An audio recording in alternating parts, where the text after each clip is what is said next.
Ang tunog ng pagbasag ay parang isang putok ng baril sa loob ng tahimik na mansyon, isang matinis, malutong na lagapak na sinundan ng nakabibinging katahimikan. Para kay Amara, ang katahimikang yon ay mas malakas pa sa anumang sigaw. Nanigas siya sa kanyang kinatatayuan, ang basahan ay nakabitin pa rin sa kanyang kamay. Ang dugo sa kanyang muka ay tila naubos lahat. At ang tanging naririnig niya ay ang mabilis na pagkabog ng sarili niyang dibdib. Patay. Iyon lang ang salitang paulit-ulit na umalingaongaw sa isip niya. Patay. Ilang minuto pa lang ang nakalilipas para siyang nasa isang panaginip. Habang pinupunasan niya ang malaking salamin sa pasilyo, hindi niya maiwasang mamangha sa karangyaan ng bahay ng mga Valderrama. Ang sahig ay kumikinang na parang salamin. Ang kisame ay napakataas, na may nakabitin na dambuhalang chandelier na gawa sa libu-libong kristal. Bawat sulok ay may mga painting at eskultura na mukhang mas mahal pa sa bahay nila sa probinsya. Pakiramdam niya ay isa siyang langgam na napadpad sa palasyo ng mga higante. Ngayon, ang panaginip ay naging isang bangungot. Sa paanan niya ay nagkalat ang mga piraso ng isang porselanang florera na kulay asul at puti. Ang florerang aksidente niyang nasagi. Ang florerang mukhang kasing tanda pa ng mundo. Anong kaguluhan ito? Ang boses ay malamig, matigas, at puno ng awtoridad. Nagmula ito sa itaas ng malawak na hagdanan. Dahan-dahang nag-angat ng tingin si Amara. Doon nakatayo si Doña Imelda Valderrama, ang matriarka ng pamilya. Nakasuot ito ng isang eleganteng pulang bestida. Ang buhok ay perpektong nakaayos at ang mga mata nito ay matalim na nakatutok sa mga basag na piraso sa sahig bago dahan-dahang lumipat sa nanginginig na si Amara. Bumaba si Doña Imelda sa hagdan, ang bawat hakbang ay mabigat at may tunog. Ang ibang mga kasambahay na narinig ang ingay ay nagsilabasan mula sa kusina. Ngunit nang makita nila ang kanilang amo, sila ay naging mga estatwa sa kanilang kinatatayuan, nakayuko at hindi makatingin. Tumigil si Doña Imelda sa harap ni Amara. Hindi siya sumigaw. Mas malala pa roon. Tinitigan niya si Amara mula ulo hanggang paa na may pagkasuklam sa kanyang mga mata, na para bang si Amara ay isang uri ng peste na pumasok sa kanyang malinis na tahanan. Ikaw, sabi niya sa mahinang boses na parang yelo. Ikaw ba ang bago? Tumango lang si Amara, hindi makapagsalita. Ang kanyang lalamunan ay tila piniga. Ngumisi si Doña Imelda, isang ngisi na hindi umabot sa kanyang mga mata. Unang araw mo pa lang, nakagawa ka na ng pinsala. Alam mo ba kung ano yan? Itinuro niya ang mga piraso sa sahig gamit ang kanyang mamahaling sapatos. Isa yang antigong florera. Mas mahal pa yan sa buong buhay mo. Naramdaman ni Amara ang pag-init ng kanyang mga pisngi. Ang kahihiyan ay parang kumukulong tubig na ibinuhos sa kanya, lalo na't naririnig siya ng lahat ng iba pang katulong. Pipatawad po, ma'am. Nagawa niyang ibulong. Hindi ko po sinasadya. Hindi sinasadya? Tumawa si Doña Imelda.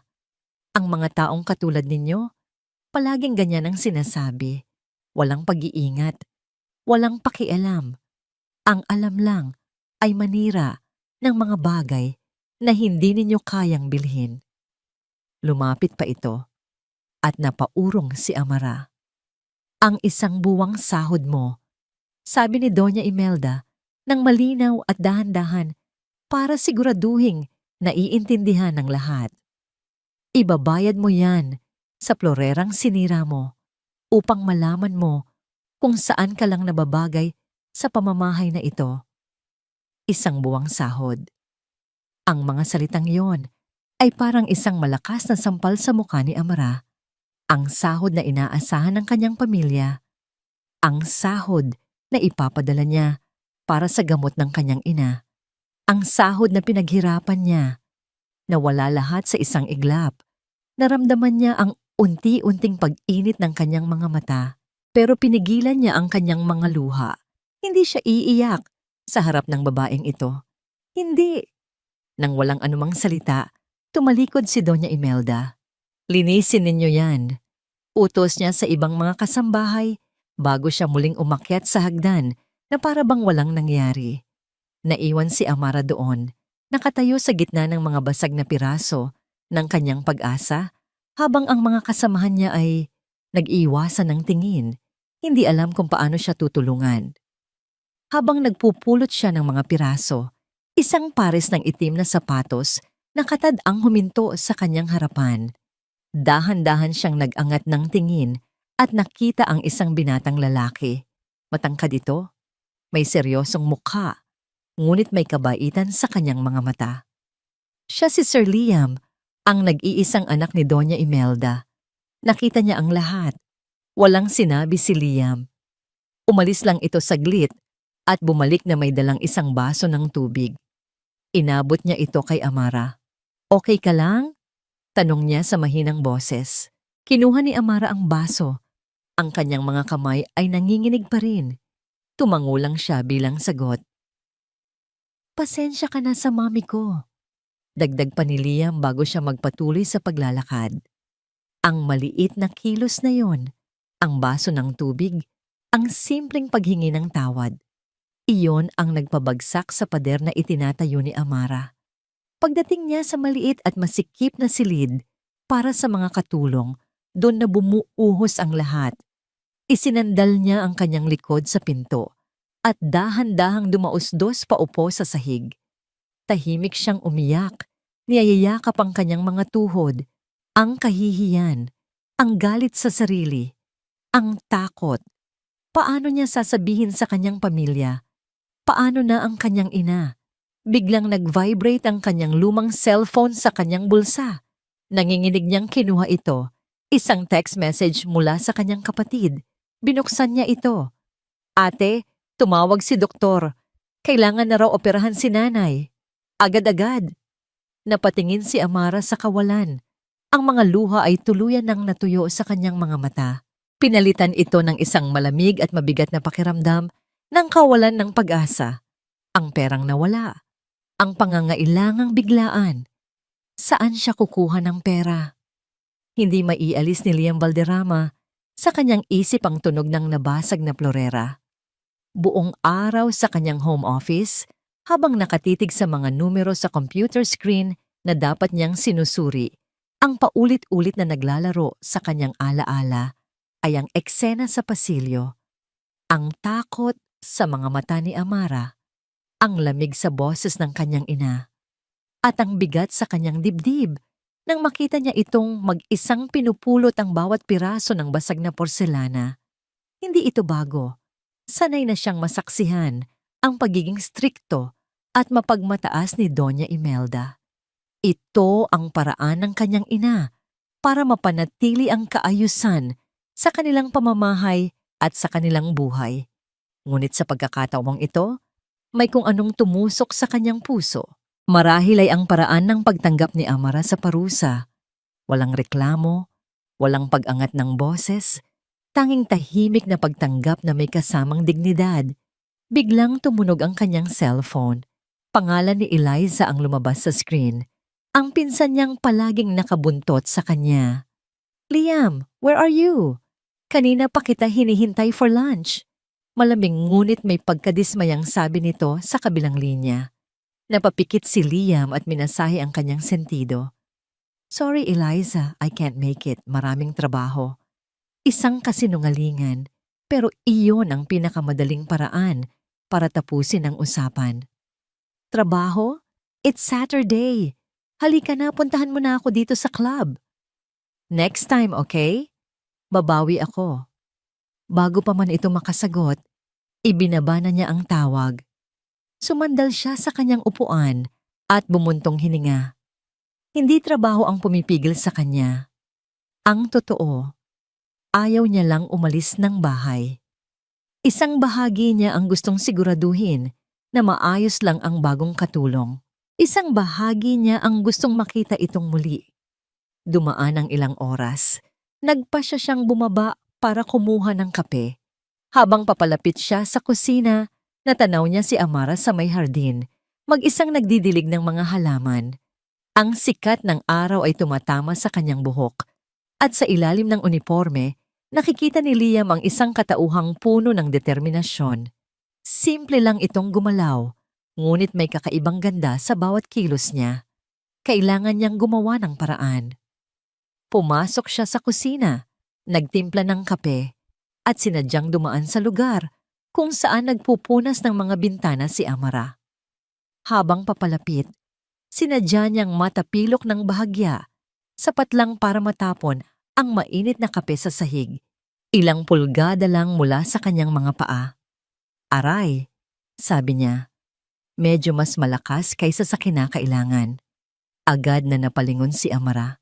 Ang mga mata ay nanlaki sa gulat.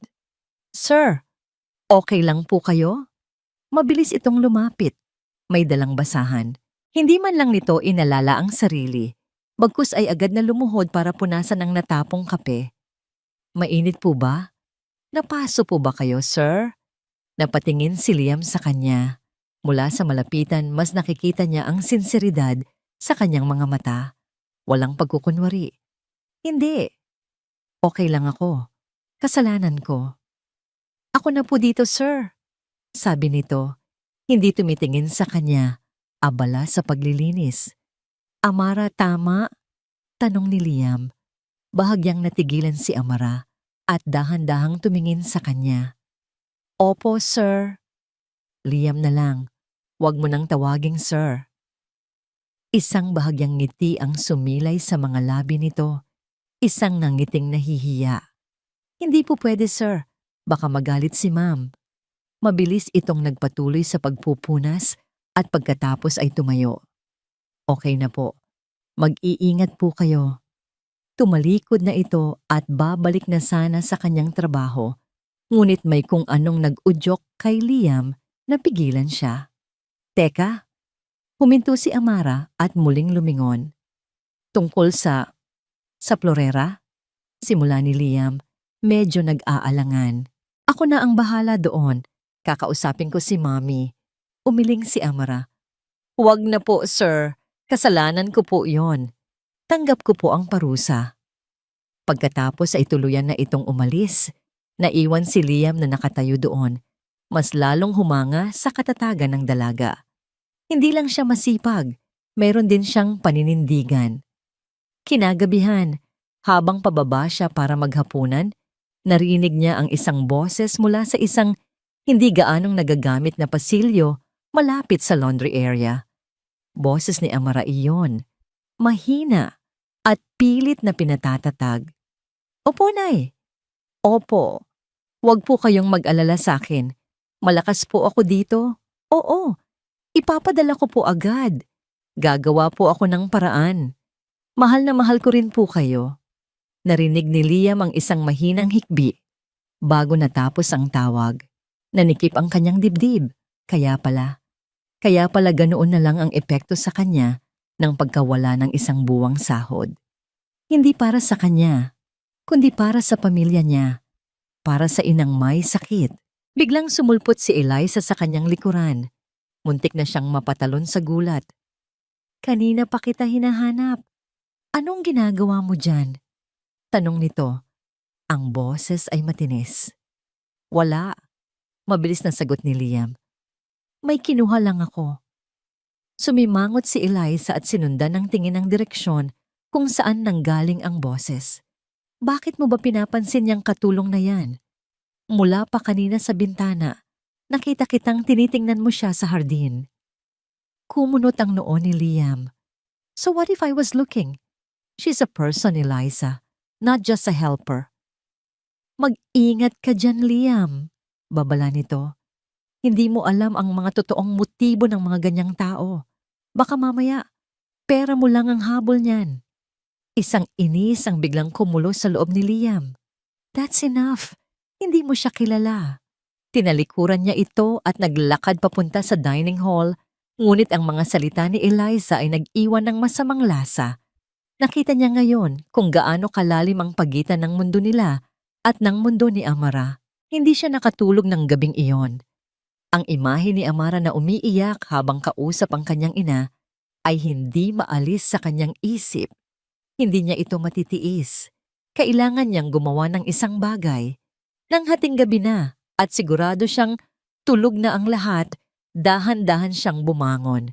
Kumuha siya ng malaking halaga mula sa kanyang wallet, higit pa sa isang buwang sahod ni Amara. Inilagay niya ito sa isang puting sobre. Sa isang maliit na piraso ng papel, nagsulat siya ng ilang salita. Para sa operasyon ng nanay mo. Walang pangalan. Walang anumang palatandaan kung kanino galing. Dahan-dahan niyang binuksan ang pinto ng kanyang silid at naglakad sa tahimik na pasilyo. Bawat kaluskos ay parang napakalakas. Narating niya ang pinto ng silid ni Amara. Maingat siyang lumuhod at isinilid ang sobre sa ilalim ng pinto. Nang makabalik siya sa kanyang kwarto, huminga siya ng maluwag. Pakiramdam niya ay gumaan ang kanyang dibdib.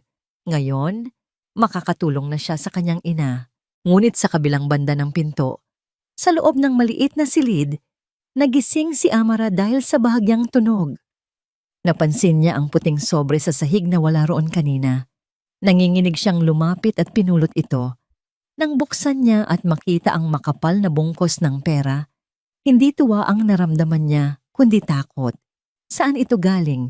Walang pangalan. Walang paliwanag. Sa isang bahay na puno ng paghihinala at panghuhusga, alam niyang ang perang ito ay hindi isang biyaya. Ito ay isang patibong. Hindi nakatulog si Amara ng gabing iyon.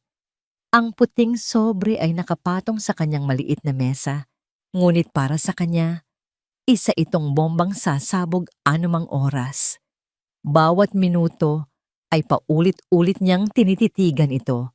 Ang isip ay naglalakbay sa pagitan ng matinding pangangailangan at nakakaparalisang takot. Ang pera sa loob nito ay sapat na para sa operasyon ng kanyang ina. Isang sagot sa kanyang mga panalangin. Ngunit alam niya, sa kaibuturan ng kanyang puso, na hindi ito isang biyaya, isa itong bitag. Sino pa ba ang maglalagay nito, kundi si Doña Imelda? Marahil isa itong pagsubok, isang paraan para tingnan kung siya ba ay magnanakaw. Kung kukuhanin niya ang perang hindi kanya para bigyan siya ng dahilan upang tuluyan na siyang paalisin. Ang dignidad na lang ang natitira sa kanya sa bahay na ito. Hindi niya hahayaang pati iyon ay makuha sa kanya. Kinaumagahan, bago pa man sumikat ang araw, nagdesisyon na siya. Nanginginig ang mga kamay, hinawakan niya ang sobre, ibabalik niya ito. Haharapin niya ang liong nasa kanyang lungga. Ang paglalakad sa malawak na pasilyo papunta sa study ni Doña Imelda ay parang paglalakbay patungo sa bitayan. Ang bawat tapak niya sa makintab na sahig ay umietso. Ang bawat pagpintig ng kanyang puso ay dumadagundong sa kanyang mga tainga. Huminto siya sa harap ng dambuhalang pinto na gawa sa dark wood. Huminga siya ng malalim, pinipilit pakalmahin ang sarili at kumatok ng 3 beses. Pasok. Ang boses mula sa loob ay malamig at walang emosyon. Dahan-dahan niyang pinihit ang seradura at pumasok. Nakaupo si Doña Imelda sa likod ng isang malaking mesa. Abala sa pagbabasa ng mga papeles, hindi man lang ito nag-angat ng tingin. Ang buong silid ay amoy mamahaling pabango at lumang libro. Isang amoy na sumisimbolo sa kapangyarihang hindi kailanman mararanasan ni Amara. Ma'am, simula ni Amara, ang boses ay bahagyang nanginginig. Sa wakas ay nag-angat ng tingin si Doña Imelda. Ang mga mata ay walang kabuhay-buhay. Anong kailangan mo? Hindi ba't dapat ay naglilinis ka na? Inilahad ni Amara ang kanyang kamay kung saan hawak niya ang sobre. Ito po. Nakita ko po ito sa ilalim ng pinto ng kwarto ko kagabi. Gusto ko lang po itong isauli sa inyo. Tumingin si Doña Imelda sa sobre. Pagkatapos ay kay Amara. Isang ngisi ang dahan-dahang gumuhit sa kanyang mga labi. Isang ngising mapanghusga. At ano ito? Isang uri ng suhol para kalimutan ko ang tungkol sa Florera? O baka naman sinusubukan mong magpakitang gilas, umaasang bibigyan kita ng pabuya? Nagulat si Amara sa akusasyon. Po, hindi po ma'am. Hindi po sa akin ang perang ito. Akala ko po. Akala mo ano? Tumayo si Doña Imelda at umikot sa kanyang mesa, papalapit kay Amara na parang isang mandaragit. Akala mo maluloko mo ako? Na magkukunwari kang matapat para mas malaki ang makuha mo sa pamilyang ito? Nakita ko na ang mga istilong yan. Mga babaeng galing sa wala, gagawin ang lahat para lang makakapit sa yaman. Hindi po yun totoo. Hindi na napigilan ni Amara ang sarili. Sumobra na ang mga paratang. Wala po akong anumang masamang intensyon. Ang gusto ko lang po ay magtrabaho ng marangal. Tumawa ng malakas si Doña Imelda, isang tawang puno ng pang-iinsulto. Marangal? Huwag mo akong patawanin. Mga katulad mo, iisa lang ang habol. At hindi ko hahayaang makuha mo yon sa anak ko. Anak niya? Si Sir Liam? Anong kinalaman niya rito? Wala na akong pasensya para sa mga laro mo, sabi ni Doña Imelda. Ang boses ay naging matigas. Guards! Sigaw nito. Palabasin ang babaeng ito at siguraduhin ninyong hindi na siya muling makakatapak sa pamamahay na ito. Nanlaki ang mga mata ni Amara. Hindi. Hindi pwedeng mangyari ito. Paano na ang pamilya niya? 2 security guard ang mabilis na pumasok sa silid. Hindi po. Ma'am, parang awa niyo na. Wala po akong ginagawang masama. Pagmamakaawa ni Amara, ang mga luha ay nagsimula ng mamuo sa kanyang mga mata. Kunin ninyo siya. Utos ni Doña Imelda. Nang hahawakan na ng isang guard ang braso ni Amara, isang malakas na boses ang pumuno sa buong silid. Itigil niyo yan! Bumukas ng malakas ang pinto at pumasok si Liam. Ang muka ay namumula sa galit. Hindi niya pinansin ang mga guard. Naglakad siya diretso sa pagitan ng kanyang ina at ni Amara. Akin ang perang yan, ma. Itigil niyo to. Isang nakabibinging katahimikan ang bumalot sa silid. Ang mga guard ay natigilan. Si Amara ay napatingin lang kay Liam, tulala at hindi makapaniwala. Si Sir Liam? Si Doña Imelda ay nakatitig sa kanyang anak. Ang ekspresyon ng pagwawagi sa kanyang mukha ay dahan-dahang napalitan ng pagkabigla. Pagkatapos ay ng matinding galit na hindi maipinta. Tumingin siya kay Liam na para bang isa itong estranghero. Ano? Ang sinabi mo? Tanong ni Doña Imelda. Ang boses ay naging isang mapanganib na bulong. Hinarap ni Liam ang kanyang ina. Ang mga mata ay nag-aapoy. Ang sabi ko, akin ang perang yan. Ako ang nagbigay niyan sa kanya. At wala kang karapatang paalisin siya nang dahil lang sa isang bagay na ako ang gumawa. Ang bawat salita ni Liam ay parang isang sampal sa mukha ni Doña Imelda. Nanigas ang kanyang panga. Ang kanyang mga kamay ay ikinuyom sa kanyang tagiliran. Dahan-dahan niyang tiningnan si Amara na may bagong level ng pagkasuklam. Pagkatapos ay ibinalik ang kanyang tingin sa nag-iisang anak. Ang katahimikan ay mas mabigat pa kaysa sa anumang sigaw. Pagkatapos ng tila walang katapusang sandali, nagsalita si Doña Imelda. Ang kanyang boses ay malamig na parang yelo. Bawat salita ay matalas at may lason. Pumili ka, Liam. Ang pamilyang ito o ang babaeng yan? Ang mga salita ni Doña Imelda ay parang isang malagim na hatol na umalingaw-ngaw sa isip ni Liam. Pumili ka, Liam. Ang pamilyang ito o ang babaeng yan? Iniwan niya ang kanyang ina sa study. Nakatayo roon na may ekspresyon ng pagkagapi at matinding galit. Hindi na niya hinintay ang sagot o pinalawig pa ang pagtatalo. Hindi niya kayang manatili pa sa silid na iyon. Ang tanging nasa isip niya ay si Amara. Saan ito nagpunta? Matapos ang nakakayanig na komprontasyon, bigla na lang itong nawala na parang bula. Hinanap niya ito sa kusina, sa pasilyo, ngunit wala. Isang kaba ang nagsimulang gumapang sa kanyang dibdib. Paano kung umalis na ito? Paano kung sa sobrang takot at kahihiyan ay nagpasya na itong lisanin ang mansyon at ang impyernong dala nito? Ang ideyang yon ay nagdulot ng isang matinding kirot sa kanya. Hindi pwede. Nagpatuloy siya sa paghahanap hanggang sa mapadpad siya sa malawak na hardin sa likod ng bahay. Ang buwan ay bilog at maliwanag. Nagbibigay ng isang maputlang liwanag sa madilim na paligid. Ang hangin ay malamig. At doon, sa gilid ng swimming pool na kumikinang sa ilalim ng buwan, nakita niya ito. Nakaupo si Amara sa semento, yakap-yakap ang kanyang mga tuhod. Ang kanyang mga balikat ay bahagyang umuuga, isang malinaw na senyales na siya ay tahimik na umiiyak. Dahan-dahang lumapit si Liam, ang bawat hakbang ay maingat. Na para bang natatakot siyang baka sa isang maling galaw ay maglaho ito. Hindi siya napansin ni Amara hanggang sa umupo siya sa tabi nito. Nag-angat ito ng tingin. Ang mga mata ay namumungugto at puno ng gulat. Agad nitong pinunasan ang kanyang mga luha gamit ang likod ng kanyang kamay. Sir. Liam, mahinang pagtatama niya. Yumuko si Amara. Nakatitig sa tubig sa pool. Pasensya na po. Babalik na po ako sa loob.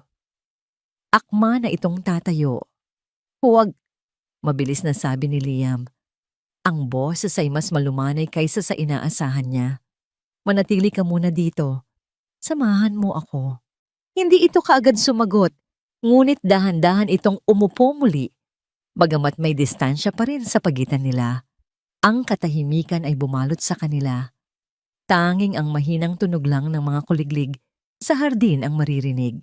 Si Liam ang unang bumasag dito.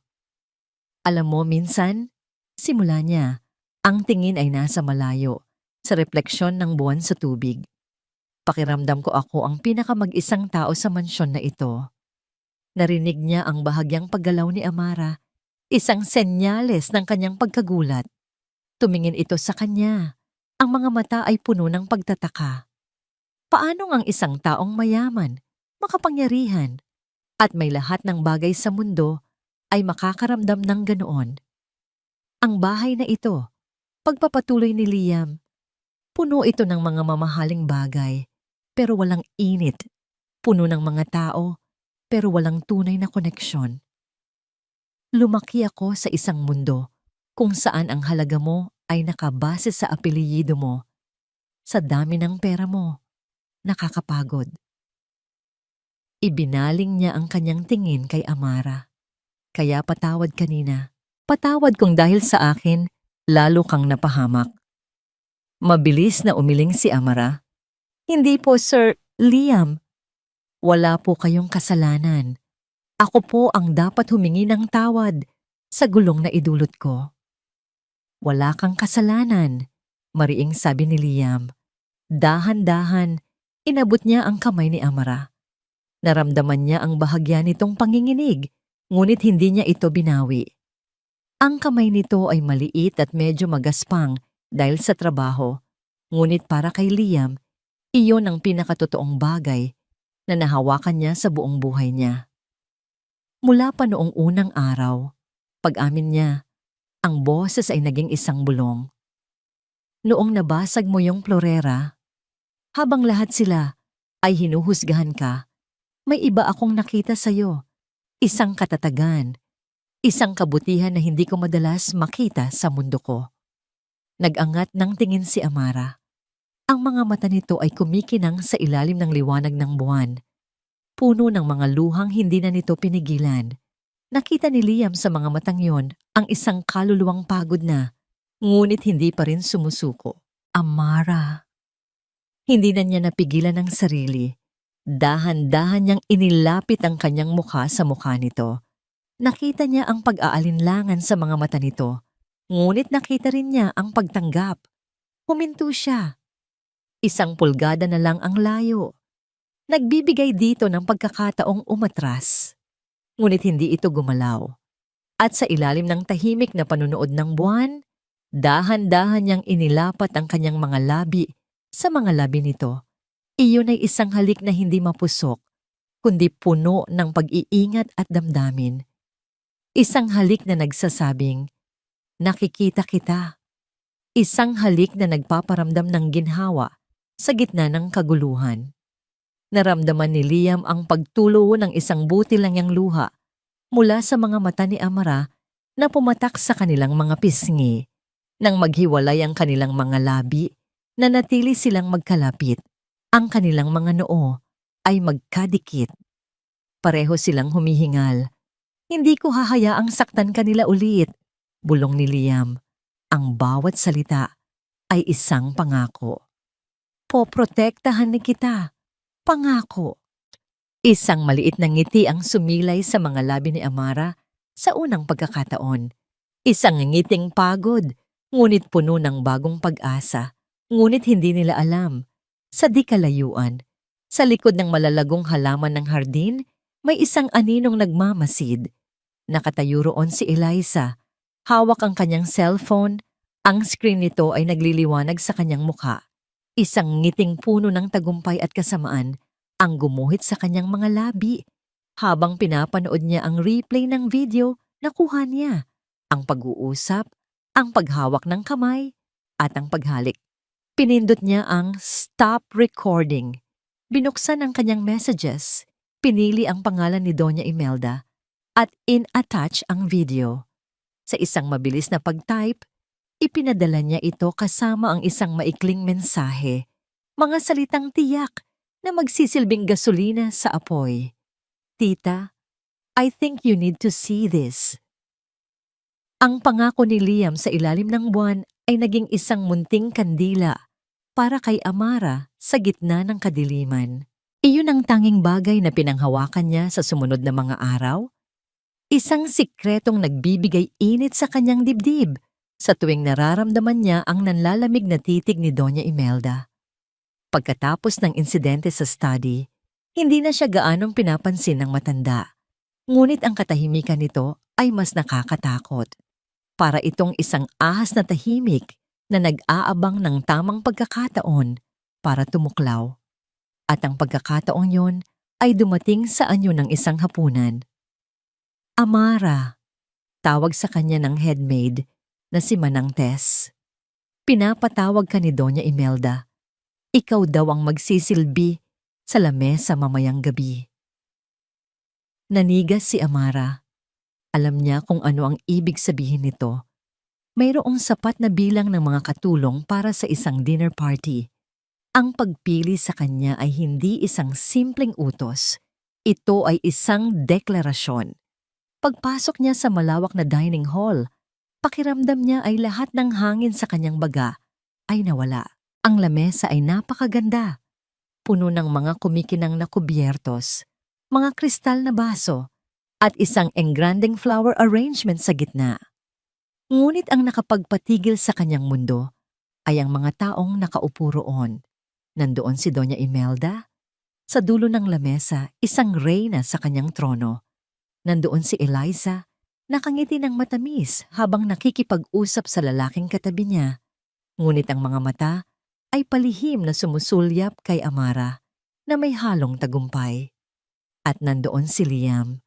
Nakaupo siya sa gitna. Mukhang hindi komportable sa kanyang suot na mamahaling suit. Sa tabi niya ay isang babaeng hindi pa nakikita ni Amara. Isang babaeng napakaganda.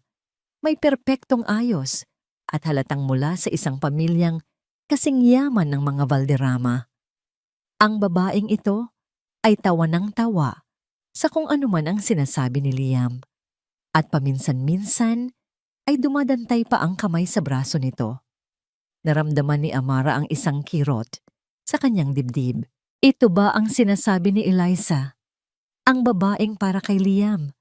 Sinimula ni Amara ang paghahanda ng mga putahe sa kusina. Ngunit ang bawat kilos niya ay mabigat. Kailangan niyang gawin ito. Kailangan niyang maging matatag para kay Liam, para sa sarili niya. Nang simula na ang hapunan, pumasok si Amara sa dining hall. Dala-dala ang isang silver tray na may mga baso ng champagne. Dahan-dahan siyang naglakad papunta sa bawat bisita. Iniiwasang magtagpo ang kanyang mga mata sa anumang miyembro ng pamilya Valderrama. Pinilit niyang hindi makaramdam ng hiya habang naglilingkod na para bang isa siyang multo na dumadaan lang. Nang marating niya ang upuan ni Liam, nag-angat ito ng tingin. Ang kanyang mga mata ay nakapokus sa kanya at sa isang iglap, nakita niya ang pag-aalala roon. Ngunit mabilis itong naglaho nang mapansin nito ang babaeng katabi niya. Ngumiti ito sa babae at nagpatuloy sa pakikipag-usap. Naramdaman ni Amara ang pagkabigo. Bumalik na naman ba ang pagdududa? Bumalik na ba sa dati ang lahat? Habang inilalagay niya ang baso sa tabi ni Liam, sinadya niyang bahagyang matapilok, sapat lang para matapon ang kaunting champagne sa mamahaling damit ng babaeng katabi ni Liam. Agad na napasinghap ang babae. Tumingin ito kay Amara na may pagkasuklam. Ano ba? Bago pa man makapagsalita si Amara, nagsalita na si Doña Imelda. Ang kanyang boses ay mababa ngunit puno ng babala. Amara, ano na naman ito? Napalingon si Liam, nakita ang nangyari. Naging seryoso ang kanyang muka. Ngumiti ng mapait si Doña Imelda na parang nasasayahan sa nangyayari. Lumapit ito kay Amara, ang mga mata ay nanlilisik. Mukhang hindi ka talaga sanay sa ganitong klase ng kapaligiran, hindi ba? Kahit sa paghahatid ng champagne, nagkakamali ka. Naramdaman ni Amara ang mga mata ng lahat ng bisita na nakatuon sa kanya. Nais niyang maglaho, ngunit naalala niya ang mga salita ni Liam. Poprotektahan kita, pangako. Kailangan niyang magpakatatag. Ngunit bago pa man siya makasagot, biglang tumayo si Liam. Ang kanyang upuan ay bahagyang tumagilid sa lakas ng kanyang pagtayo. Kalahati lang ng champagne ang natapon, ma'am, sabi ni Liam. Ang boses ay kalmado, ngunit may bigat. At ang damit na ito, mukhang hindi naman ganoon kamahal. Natahimik ang lahat. Pati si Doña Imelda ay napatingin kay Liam na may pagkabigla. Tiningnan nito ang babaeng katabi niya, na ngayon nakasimangot at halatang hindi natutuwa sa pahayag ni Liam. Liam, ano ang sinasabi mo? Mahinang tanong ni Doña Imelda, ngunit may bahid ng babala. Hindi inalintana ni Liam ang kanyang ina. Tumayo ito ng tuwid at humarap kay Amara, na ngayon ay nakatayo lang doon, hindi alam kung ano ang nangyayari. Pagkatapos ay tumingin si Liam sa lahat ng mga bisita, ang kanyang boses ay lumakas. Gusto kong ipakilala ang isang taong espesyal sa akin, sabi ni Liam. Ang kanyang mga mata ay nakapako kay Amara. Si Amara Santos. Nanlaki ang mga mata ni Amara. Hindi niya alam kung ano ang gagawin. Siya ang babaeng gusto kong makasama. Dagdag ni Liam, ang kanyang boses ay puno ng determinasyon. Hinawakan nito ang kamay ni Amara. Naramdaman ni Amara ang panginginig ng kanyang buong katawan. Narinig niya ang mga bulungan mula sa mga bisita. Nakita niya ang pagtitig ni Doña Imelda na parang nais nitong sunugin siya sa tingin. Nakita niya ang pagngisi ni Eliza na parang sinasabing, magaling, simulan na ang laro. Ngunit sa gitna ng lahat ng iyon, ang tanging nararamdaman niya ay ang init ng kamay ni Liam na nakahawak sa kanya. Sa unang pagkakataon, mula nang pumasok siya sa silid na iyon, hindi na siya nakaramdam ng hiya. Nang magsara ang pinto ng huling bisita, ang peking ng ngiti sa mga labi ni Doña Imelda Valderrama ay naglaho na parang bula. Ang naiwan ay isang maskara ng malamig at matigas na galit. Ang hapunan ay isang sakuna. Ang kanyang anak, ang sarili niyang dugo, ay ipinahiya siya sa harap ng lipunan. At lahat ng iyon ay dahil sa isang babaeng walang pangalan, isang katulong. Naglakad siya paakyat sa engrandeng hagdanan. Ang bawat hakbang ay mabigat. Pumasok siya sa kanyang silid. Isang santuwaryo ng karangyaan. Ngunit sa gabing ito, pakiramdam niya ay sinasakmal siya ng mga pader. Ang imahe ni Amara, nakatayo sa tabi ni Liam, may dignidad sa kabila ng pagiging hamak, ay hindi maalis sa kanyang isip. Mayroong isang bagay sa dalagang yon. Isang bagay na pamilyar. Isang bagay na kinasusuklaman niya. Lumapit si Doña Imelda sa isang pader na natatakpan ng isang malaking painting. Sa isang lihim na pindutan, gumalaw ang painting at inilantad ang isang makapal na pinto ng bakal. Ito ang kanyang vault. Ang lugar kung saan niya itinatago. Hindi lang ang kanyang mga alahas, kundi ang mga sikretong nagpapatibay sa kanyang kapangyarihan.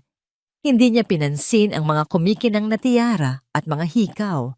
Ang kanyang mga mata ay nakatuon sa isang maliit na kahon na gawa sa velvet, nakatago sa pinakalikod. Nanginginig ng bahagya ang kanyang mga kamay nang buksan niya ito. Sa loob, nakahimlay ang isang kwintas na brilyante. Ang liwanag nito ay tila masakit sa mata. Bawat kislap ay isang paalala. Tinitigan niya ang kwintas at sa isang iglap, ang amoy ng mamahaling pabango sa silid ay napalitan ng amoy ng lumang kahoy at alikabok. Ang malambot na karpet sa ilalim ng kanyang mga paa ay naging magaspang na sahig na semento. Isang maliit at maalinsangang silid. Siya, isang dalagitang payat na nagngangalang Imelda, ay nakaupo sa gilid ng isang lumang papag. Sa kanyang harapan, ang kanyang ina. Isang babaeng ang mukha ay nililok ng kahirapan, ngunit ang mga mata ay puno pa rin ng pagmamahal. Inabot nito sa kanya ang kwintas. Hindi pa ito kumikinang tulad ngayon. Luma ito at may ilang bawas. Ngunit ito na ang pinakamahalagang bagay na pag-aari nila. Imelda, anak, sabi ng kanyang ina. Ang boses ay mahina dahil sa sakit. Ito lang ang maipapamana ko sa'yo. Bigay pa ito ng lola mo. Sa lahat ng paghihirap natin, hindi ko ito ipinagbili. Hinawakan nito ang kanyang mga kamay. Gamitin mo to para makaahon ka. Huwag mong hahayaang matulad ka sa akin. Maging matatag ka, maging matalino, at higit sa lahat, huwag na huwag kang titingin sa likod. Iyon ang huling habilin ng kanyang ina bago ito pumanaw. At sinunod niya iyon. Ginamit niya ang kwintas hindi bilang palamuti, kundi bilang puhunan. Ginamit niya ang kanyang ganda at talino. Tinalikuran niya ang kanyang pinanggalingan. Binuo ang isang bagong pagkatao at pinakasalan ang isang balderrama. Ngayon, habang hawak niya ang kwintas, hindi alaala ng pagmamahal ang dala nito, kundi alaala ng kahihiyan. Isang sumpa. At si Amara, sa kanyang simpleng pananamit at tahimik na katatagan, ay ayang buhay na imahe ng nakaraang yon. Ang nakaraan na pilit niyang ibinabaon. Ang pagtingin ni Liam kay Amara ay hindi pag-ibig sa mata ni Imelda. Ito ay isang kahinaan. Isang kahinaan na maaaring magwasak sa lahat ng kanyang pinaghirapan. Hindi niya iyon papayagan. Isinara niya ang kahon ng may bagong determinasyon. Isinuot niya ang kwintas at humarap sa salamin. Ang nakita niya ay hindi na ang payat na dalagita, kundi si Doña Imelda Valderrama, ang matriarka, ang babaeng gagawin ng lahat para protektahan ang kanyang imperyo. Kinuha niya ang kanyang cellphone at nag-dial ng isang numero. Gawin niyo na ang pinag-usapan natin, sabi niya sa malamig na boses bago ibaba ang tawag. Ngunit sa labas ng kanyang silid, sa isang madilim na sulok ng pasilyo, may isa pang pares ng mga matang nakamasid. Si Eliza, na kunwari papunta sa kanyang silid, ay nakita ang lahat. Nakita niya ang pagpasok ni Doña Imelda sa vault. Nakita niya ang paglabas nito na suot ang kilalang kwintas ng pamilya. At narinig niya ang utos sa telepono. Isang mapalinlang na ngiti ang sumilay sa mga labi ni Eliza.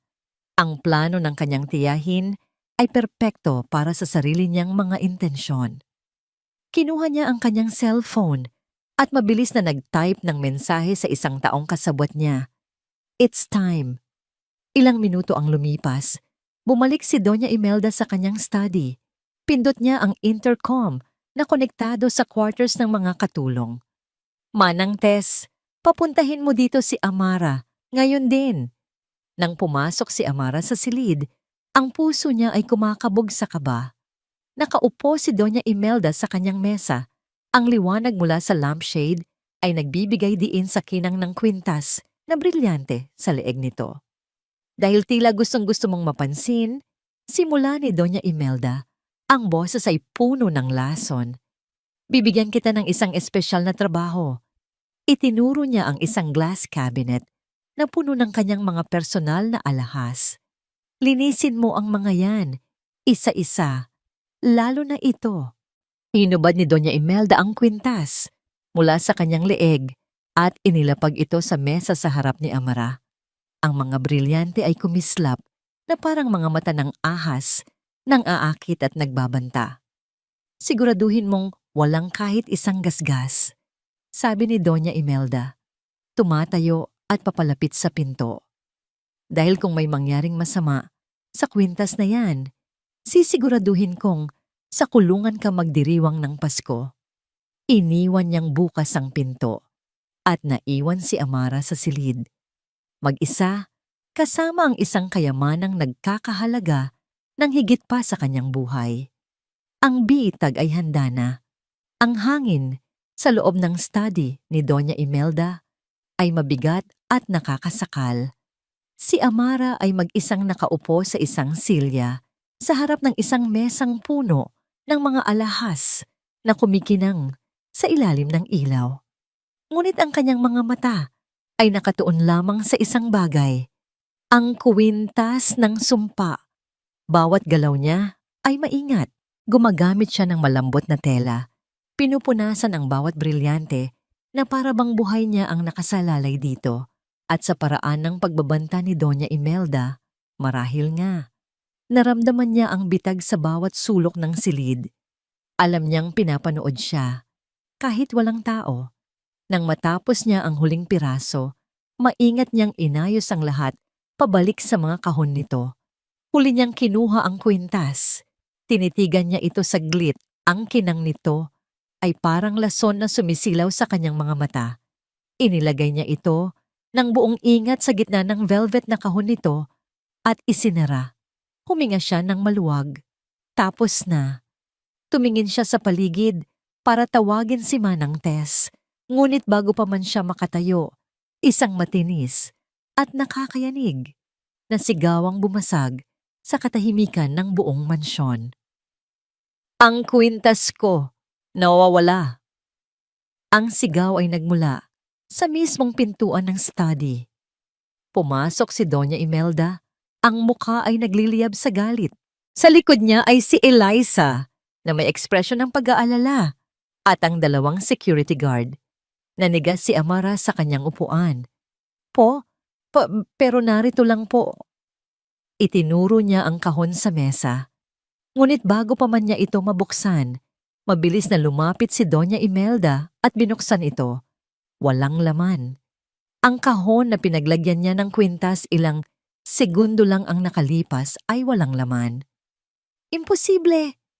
Bulong ni Amara ang dugo ay tila umalis sa kanyang mukha. Kakalagay ko lang po dyan. Kakalagay ko lang. Magnanakaw.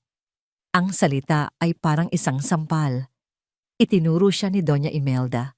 Alam kong may masama kang balak. Mula pa noong una.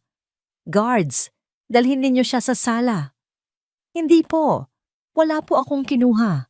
Pagmamakaawa ni Amara habang marahas siyang hinawakan sa braso ng mga guard. Ang kanyang isip ay gulong-gulo. Paano? Saan? Kailan? Kinaladkad siya palabas ng study at dinala sa gitna ng malawak na sala. Ang ibang mga katulong ay nagsilabasan. Ang kanilang mga mukha ay puno ng takot at tsismis. Sa isang iglap, siya na ang sentro ng isang sirko ng kahihiyan at sa paanan ng hagdan, nakatayo si Liam. Ang mukha niya ay puno ng pagkalito. Nakatingin mula kay Amara patungo sa kanyang ina.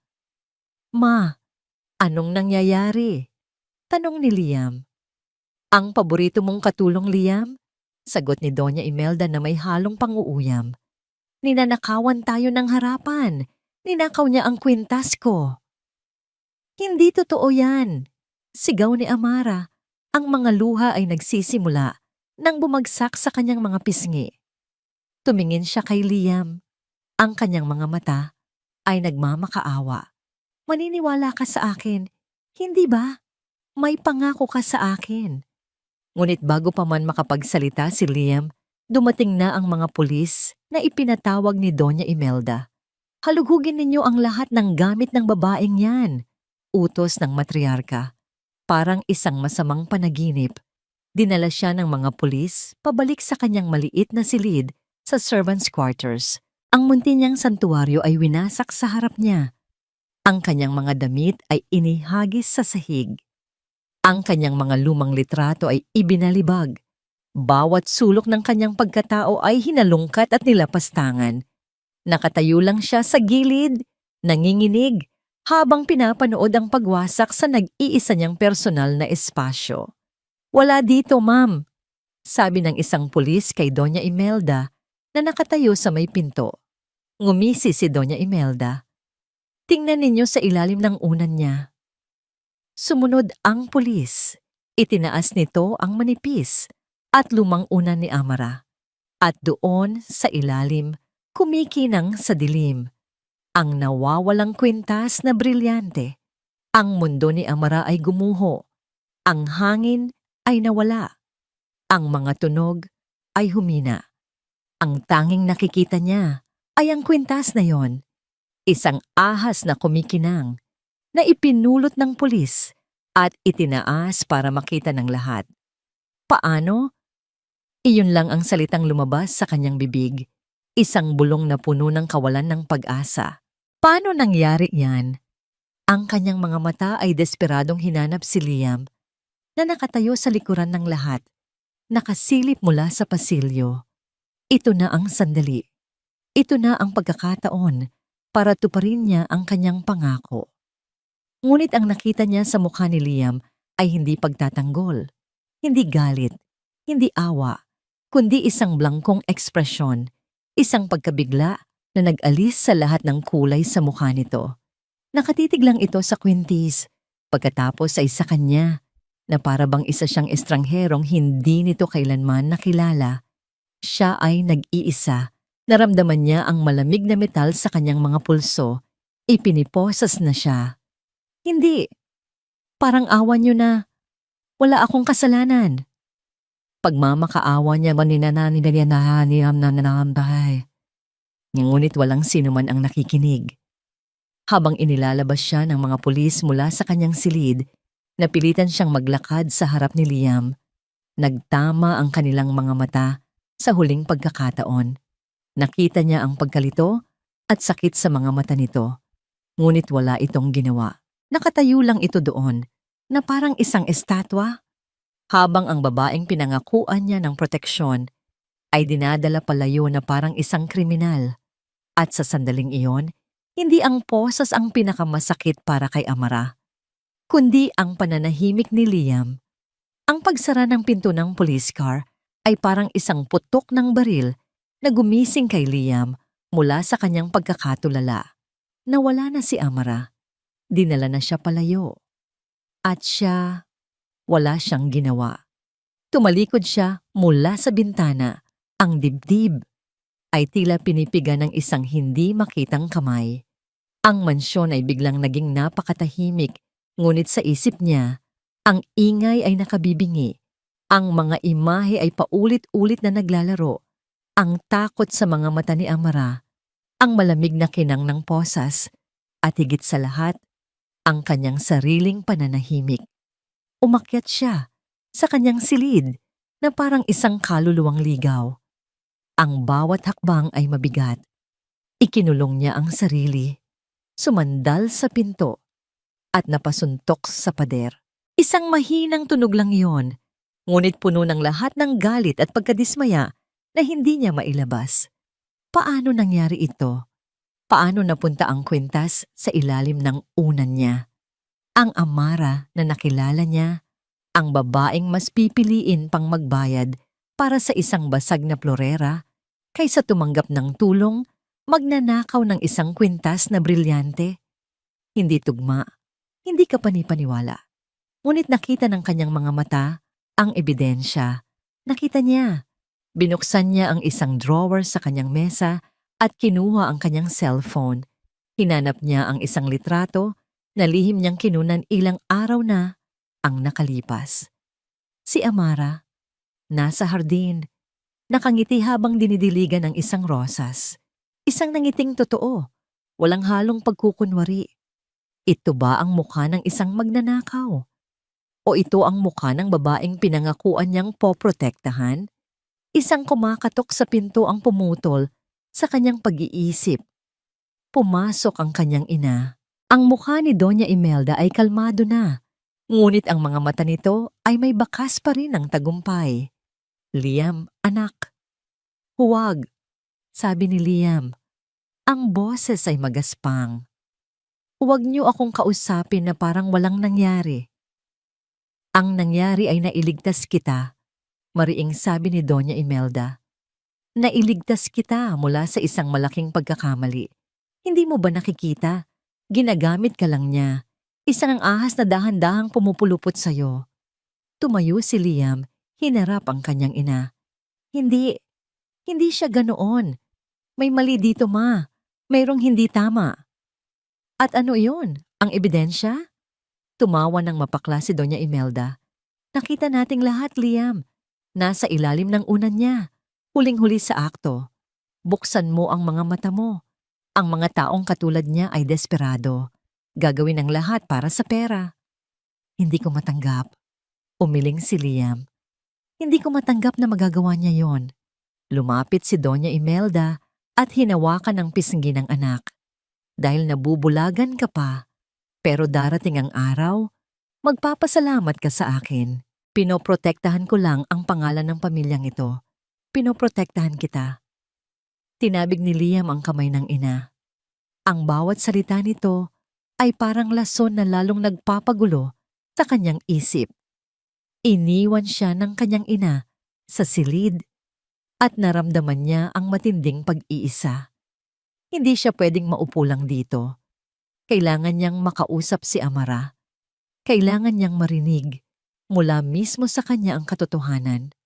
Nagmamadali siyang nag-drive papunta sa presinto ng pulis, ngunit ang mundo ay tila kumikilos laban sa kanya. Ang desk officer ay umiling lang. Sorry sir, hindi po pwedeng bisitahin. Under investigation pa po siya. Anak ako ni Doña Imelda Valderrama. Giit ni Liam, ginagamit ang pangalang dati niyang kinaiinisan. Kailangan ko siyang makausap. Kailangan niyo po ng abogado, sir. At bukas na po ang visiting hours. Sabi ng pulis, hindi natitinag. Bumalik si Liam sa kanyang sasakyan. Talunan. Ang kapangyarihan at pera ng mga Valderrama ay walang silbi. Para siyang ibon na tinanggalan ng pakpak. Pag-uwi niya, naabutan niya si Eliza sa sala, naghihintay sa kanya. Lumapit ito.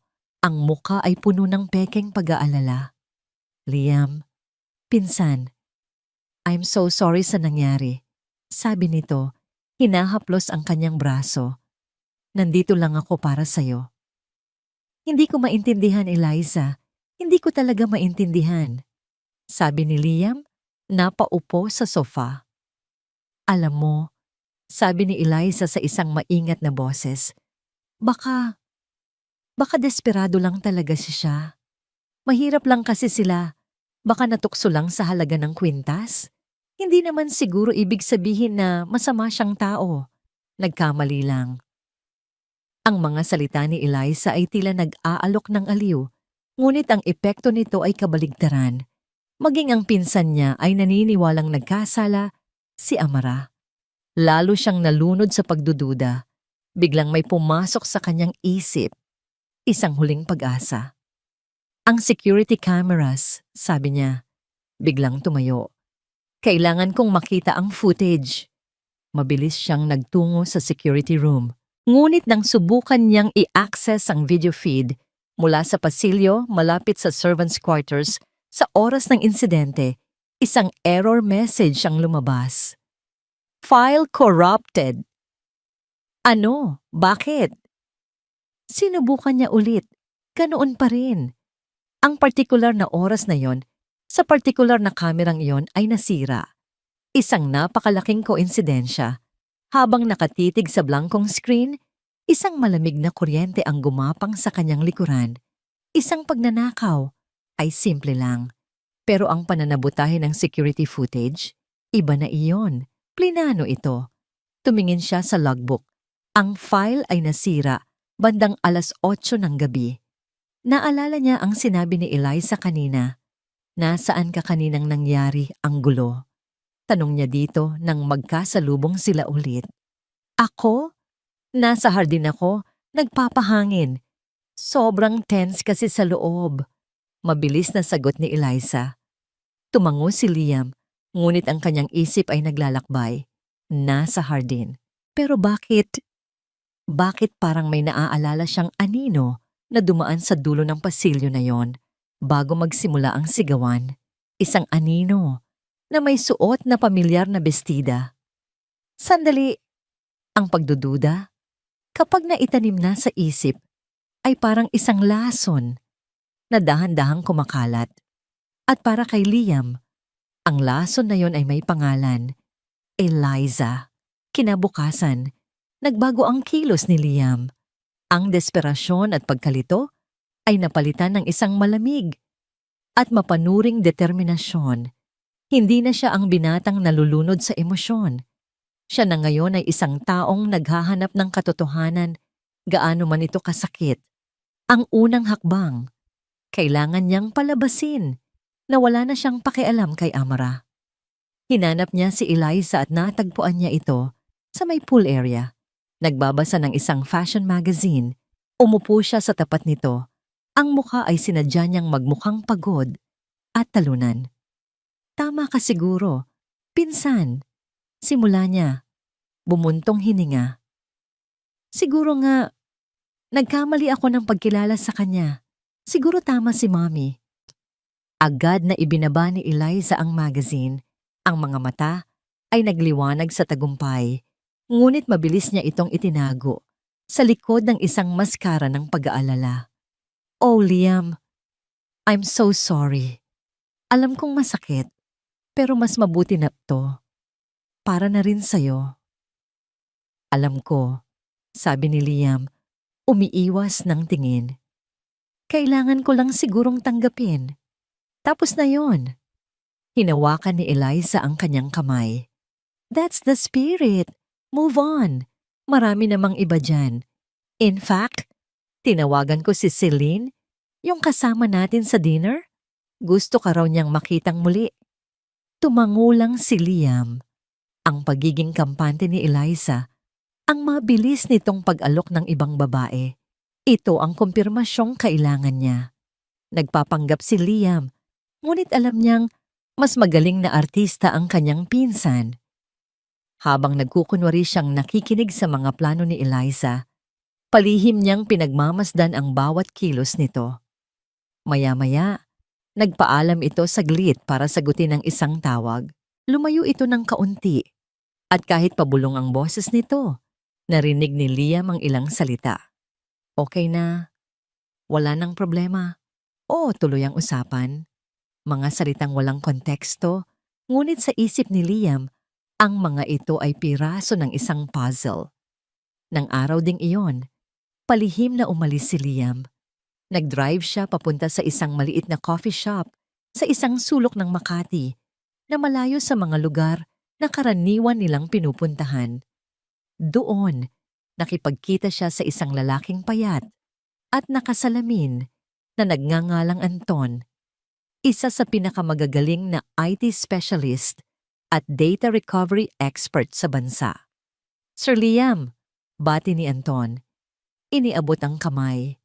Inilabas ni Liam ang isang portable hard drive mula sa kanyang bag.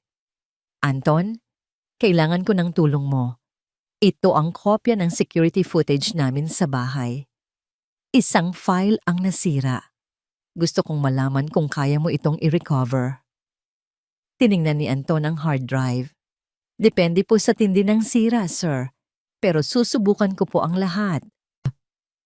Walang problema sa bayad, mabilis na sabi ni Liam. Kahit magkano. Ang importante, makuha ko ang laman ng file na yan. At Anton, dagdag niya, tinitigan ito ng seryoso. Walang dapat makaalam nito. Tayong dalawa lang. Tumango si Anton. Makakaasa po kayo, sir. Sa pag-aabang ng resulta, ang bawat oras ay parang isang pagsubok para kay Liam. Para hindi siya mabaliw sa paghihintay, nagpa siyang subukan ang isa pang bagay. Kailangan niyang gulatin si Eliza. Kinagabihan, naabutan niya ito sa library. Nagkunwari siyang may hinahanap na libro. Eliza? Sabi niya sa isang kaswal na tono. Naalala ko lang. Sabi mo, nasa hardin ka noong gabi ng insidente, di ba? Nag-angat ng tingin si Eliza mula sa kanyang cellphone, bahagyang natigilan. Oo, bakit? Wala naman, sabi ni Liam, nagkukunwaring nagbabasa ng pamagat ng mga libro. Kasi parang may nakita akong dumaan sa pasilyo, malapit sa kwarto ng mga katulong. Akala ko ikaw. Siguro na malikmata lang ako. Nakita ni Liam ang isang mabilis na pagbabago sa ekspresyon ni Eliza. Isang kislap ng takot na agad na palitan ng pagkainis. Tumayo ito at hinarap siya. Ano bang gusto mong palabasin, Liam? Sabi nito. Ang boses ay nagsimulang manginig. Na ako ang may kasalanan. Pagkatapos ng lahat, ako pa ang pinagdududahan mo? Hindi ko akalain na ganyan ka nakabaliw sa babaeng yon, isang magnanakaw. Ang mga luha ay nagsimulang mamuo sa mga mata ni Eliza. Isa itong perpektong pag-arte ng isang taong nasasaktan at naakusahan ng walang basihan. Wow! Pagpapatuloy nito, umiiling. Pinagtatanggol mo pa rin siya? Ako na pinsan mo na laging nandito para sa'yo. Ako pa ang pag-iisipan mo ng masama? Nakakasakit ka na, Liam. Tumalikod ito at naglakad palabas ng library, nag-iiwan ng mga higbi. Naiwan si Liam na nakatayo doon. Kung sa ibang pagkakataon, baka naniwala pa siya. Ngunit ngayon, malinaw na sa kanya.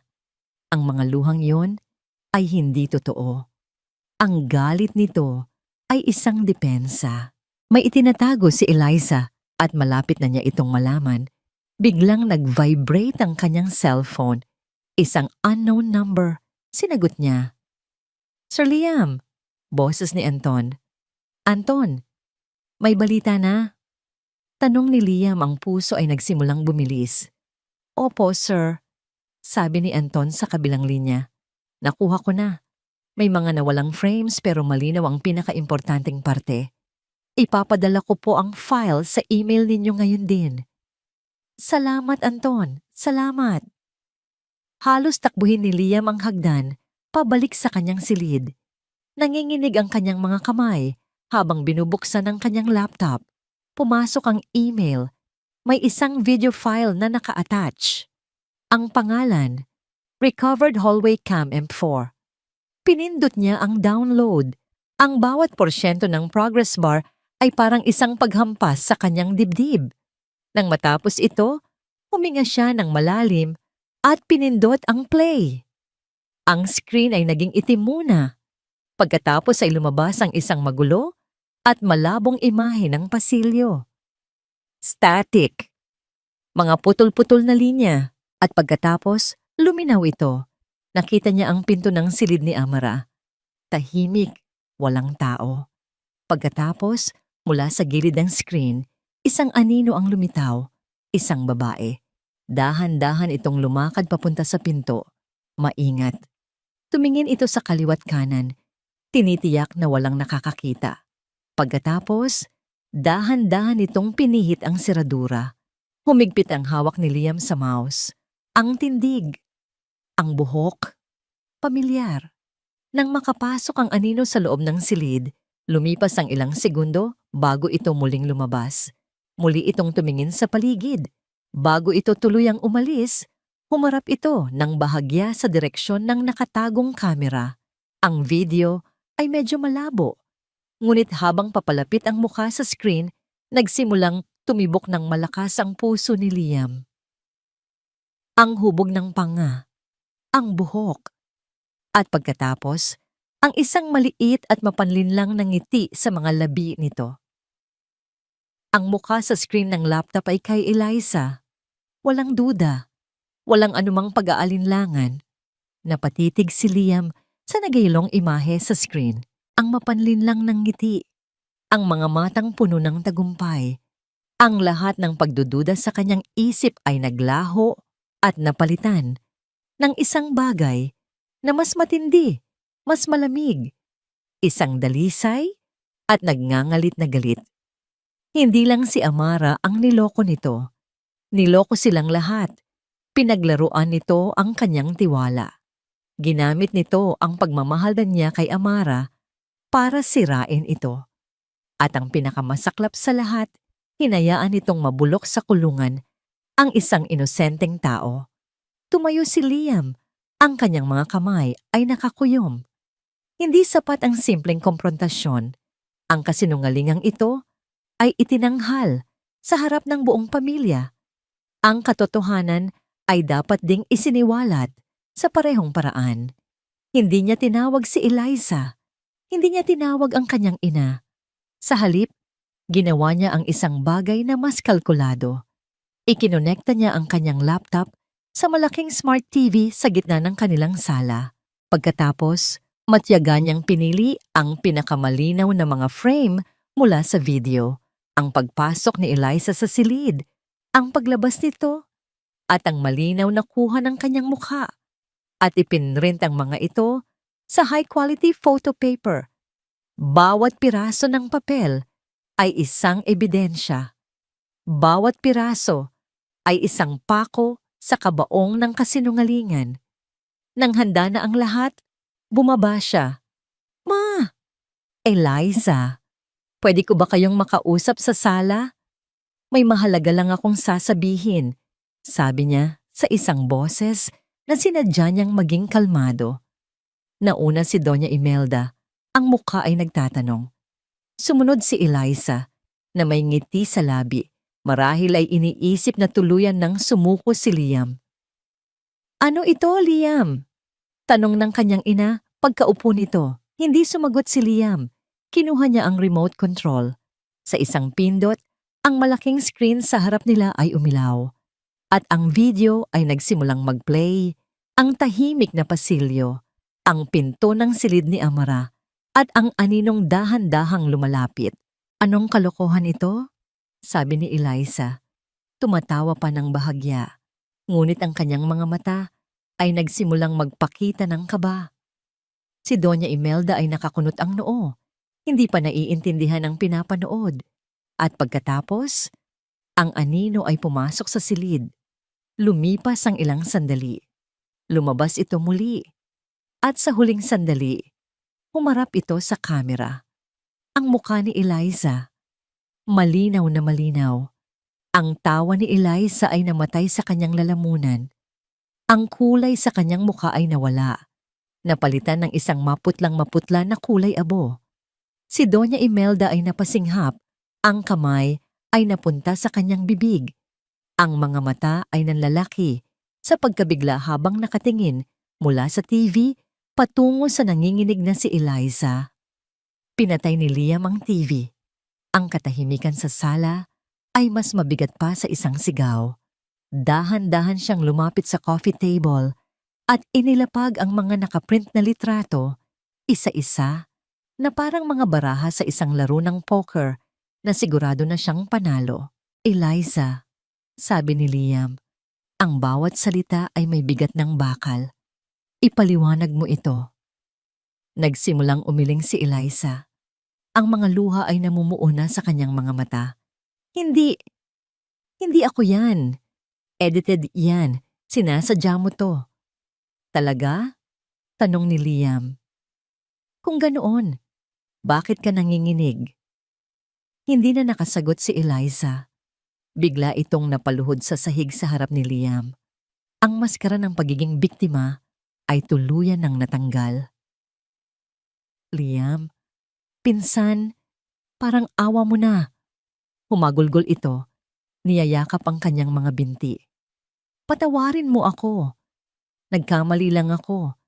Nagpadala ako sa selos. Mahal kita, Liam. Kaya ko nagawa yon. Patawarin mo ako. Tinanggal ni Liam ang kanyang binti mula sa pagkakahawak nito. Ang kanyang mukha ay walang emosyon. Ang pagmamakaawa mo ay walang silbi sa babaeng pinaratangan mo, siniraan at ipinakulong. Nang makita ni Eliza na walang awa sa mga mata ni Liam, isang biglaang pagbabago ang nangyari. Ang takot sa kanyang mukha ay napalitan ng desperasyon. Tumingala siya, hindi kay Liam, kundi kay Doña Imelda na hanggang ngayon ay tulala pa rin sa isang tabi. At doon, inilabas ng ahas ang kanyang pinakamakamandag na kagat. Ginawa ko lang ang inutos sa akin ni Tita Imelda. Sigaw niya. Ang boses ay matinis at puno ng akusasyon. Parang isang bomba ang sumabog sa loob ng silid. Natigilan si Liam. Dahan-dahan siyang lumingon sa kanyang ina. Si Doña Imelda ay napaatras na parang nasampal. Ano? Sinungaling. Wala akong kinalaman dyan. Sinungaling. Tumayo si Eliza. Ang mga luha ay mas lalong bumuhos. Hindi ba't sinabi niyo sa akin na gawin ko ang lahat para mapalayo si Amara kay Liam? Hindi ba't kayo ang nagsabi na kailangan nating gumawa ng paraan para matanggal siya sa bahay na ito? Sinunod ko lang ang gusto ninyo. Kayo ang utak ng lahat ng ito. Ang bawat salita ay isang punyal na sumasaksak sa puso ni Liam. Ang plano, ang kalupitan, ang pag-frame up kay Amara, lahat galing sa kanyang ina. Ang isip niya ay bumalik sa bawat mapanlait na salita, bawat masamang tingin, bawat pagbabanta na binitiwan ng kanyang ina laban kay Amara. Lahat ay nagtutugma. Lahat ay umaayon sa sinasabi ni Eliza.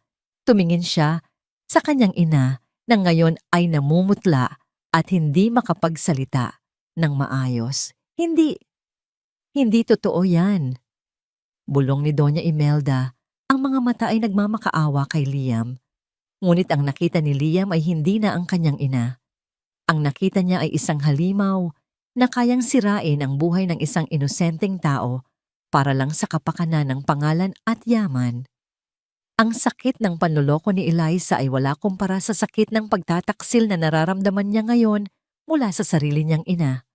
Ang kanyang buong mundo, ang pundasyon ng kanyang pamilya, ay gumuho sa isang iglap. Ang galit sa kanyang puso ay nawala. Napalitan ng isang malalim at malamig na kawalan. Tumingin siya sa kanyang ina. Ang mga mata niya ay blangko at walang buhay. At sa isang boses na mahinahon, ngunit puno ng bigat ng isang wasak na puso, sinabi niya ang mga salitang tatapos sa lahat. Tapos na tayo, ma. Tapos na ang lahat. Namnayke, ang mga salita ni Liam ay nanatiling nakabitin sa hangin, mas mabigat at mas malamig kaysa sa katahimikan na sumunod. Tapos na tayo, ma. Tapos na ang lahat. Hindi na niya hinintay ang sagot. Hindi na niya tiningnan ang namumutlang mukha ng kanyang ina o ang nagtatagumpay na ngisi sa likod ng mga luha ni Eliza. Tumalikod siya at naglakad paakyat sa kanyang silid. Ang bawat hakbang ay isang pagputol sa kadenang gumagapos sa kanya sa pangalang Valderrama sa loob ng 25 taon. Ang kanyang silid, na dati isang santuwaryo, ngayon ay parang isang kulungan na gawa sa ginto. Ang bawat mamahaling gamit ay isang paalala ng isang buhay na binuo sa kasinungalingan at pagmamanipula. Kumuha siya ng isang malaking itim na duffel bag at nagsimulang mag-impake. Hindi ang kanyang mga designer clothes o mamahaling relo. Ang isinilid niya ay ang mga simpleng bagay, ilang t-shirt, isang pares ng maong, ang kanyang lumang laptop, at ang litrato ni Amara na nakatago sa kanyang drawer. Iyon lang ang kailangan niya. Narinig niya ang mahinang katok sa pinto. Si Doña Imelda. "Liam, anak, parang awa mo na," sabi nito mula sa labas. Ang boses ay basag. "Mag-usap tayo. Hindi totoo ang sinasabi ni Eliza. Patibong lang yon." Hindi sumagot si Liam. Ipinagpatuloy niya ang pag-aayos. "Hindi mo ako pwedeng iwan ng ganito." Ang boses ng kanyang ina ay nagsimulang maging desperado. "Ako ang ina mo. Pamilya tayo." Pamilya.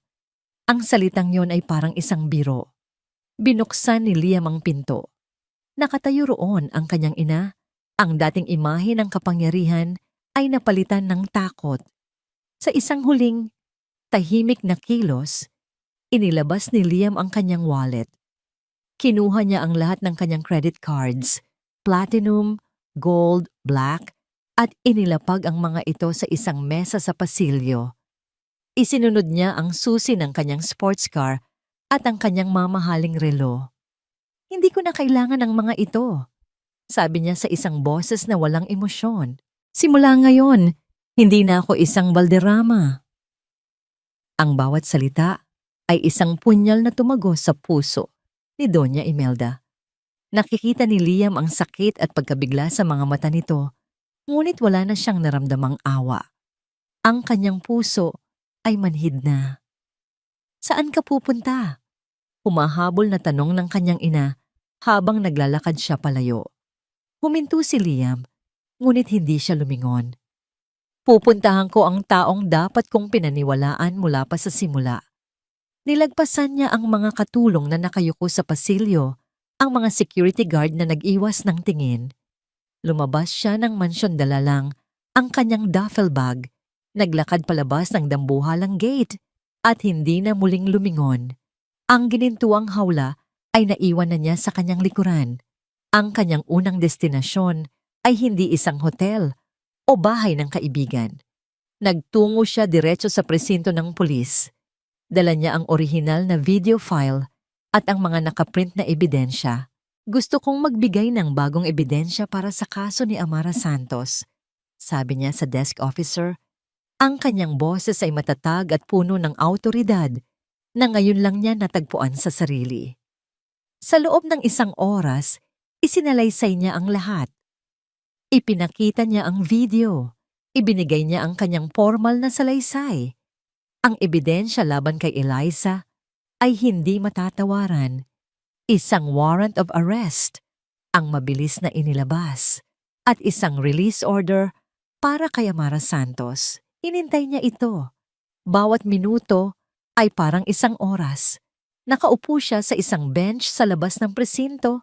Ang duffel bag ay nasa kanyang paanan. Nang sa wakas ay bumukas ang pinto, lumabas mula roon si Amara. Mas payat siya. Ang mga mata ay pagod at malalim. Ngunit nang makita niya si Liam, isang kislap ng hindi makapaniwalang pag-asa ang sumilay sa kanyang mukha. Hindi na nagsalita si Liam. Mabilis siyang lumapit at niyakap ito ng mahigpit. Isang yakap na puno ng lahat ng hindi niya masabi. "Patawarin mo ako. Naniwala ako sa kanila. Patawarin mo ako sa aking kahinaan. Patawarin mo ako dahil hinayaan kitang masaktan."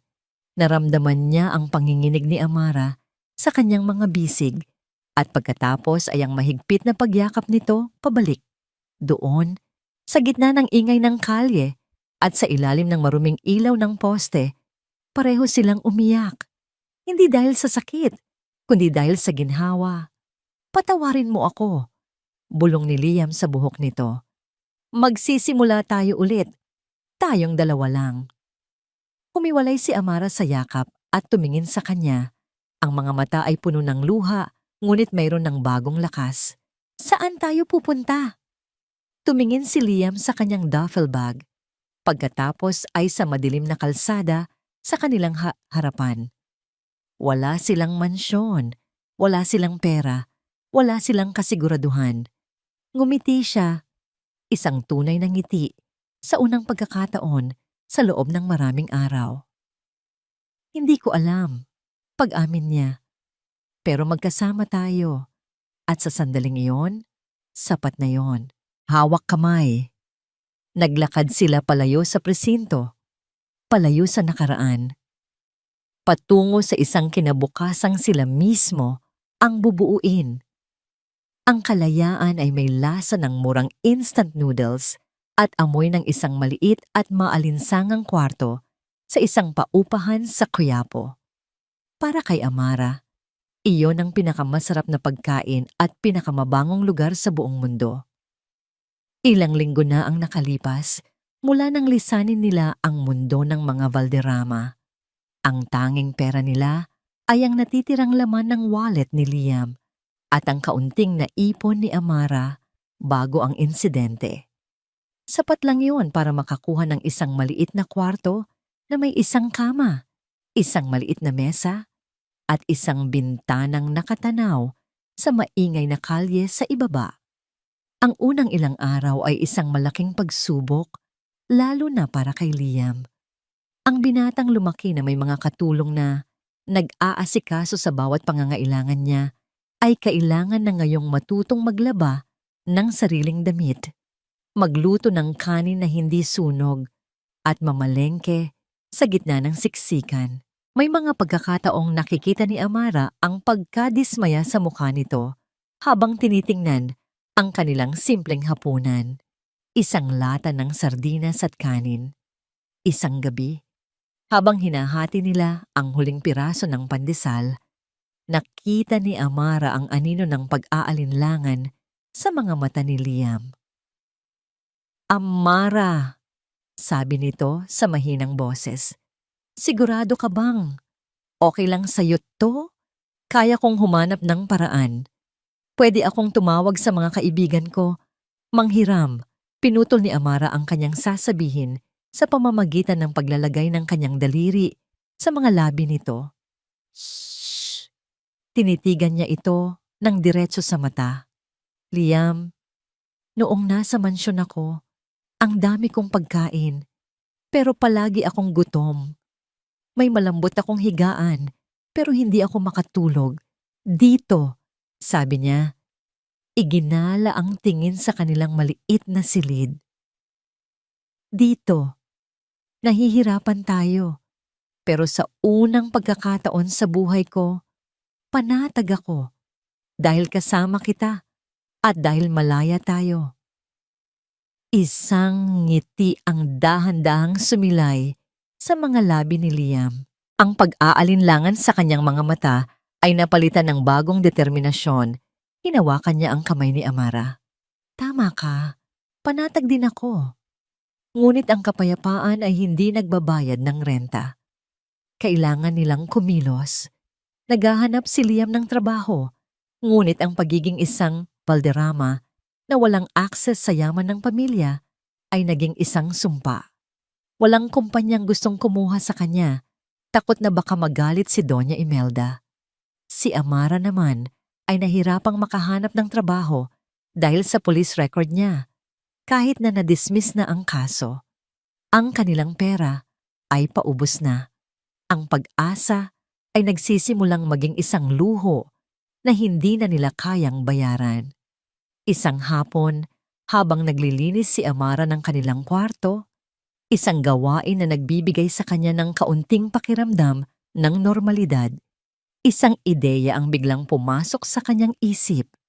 Huminto siya sa pagpupunas at tiningnan ang kanyang mga kamay. Ang mga kamay na ito ang alam niyang gawin. Maglinis, mag-ayos, magbigay ng kaayusan sa gitna ng gulo. Kinagabihan, nang dumating si Lia mula sa isa na namang bigong paghahanap ng trabaho, inilatag ni Amara ang kanyang plano. "Paano kung tayo ang gumawa ng sarili nating trabaho?" Simula niya, Medyo kinakabahan. Kumunot ang noo ni Liam. Anong ibig mong sabihin? Magaling akong maglinis, di ba? Sabi ni Amara. Marunong akong mag-ayos ng bahay. Alam ko ang mga tamang kemikal, ang mga tamang paraan. Paano kung magtayo tayo ng isang maliit na cleaning service? Natigilan si Liam. Tiningnan niya si Amara.